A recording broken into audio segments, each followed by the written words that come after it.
Did you know that government cheese exists because of the prohibition? Let me explain.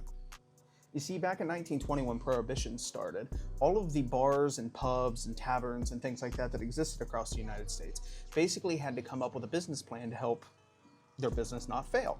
So a lot of them converted over to ice cream parlors or ice cream shops. Because of this switch over to ice cream shops, it put a strain on the dairy industry. Essentially an increase in the use of dairy, but the prices of dairy were so low the operating costs were exceeding the value of the product that dairy farmers were producing, even though everyone was using it, so the government stepped in. By creating ads and encouraging people to eat more dairy as a supplement for alcohol, essentially saying dairy is better for you, so eat or drink dairy to replace your alcohol consumption.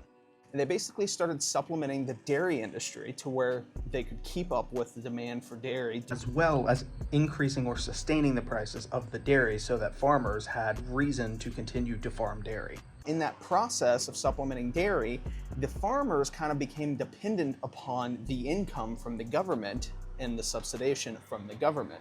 So after Prohibition ended, they still needed the income to keep the amount of dairy that they were producing alive and keep dairy flowing across the country. So the government had to figure out what to do with all of the excess milk and the subsidized dairy industry. What they did was they took all of this extra milk and they started storing it in various different places and installing the ice cream machines that people were using on things like warships and submarines across the fleet going into World War II. But the storage of this dairy also ended up creating a sort of cheese mountain cave that existed all the way up until the 1980s, when it started to be handed out to low-income families through government programs like TFAP, the Temporary Emergency Food Assistance Program, under President Reagan. That cheese was essentially being stored inside of a couple of different facilities around the US, most notably the Cheese Cave.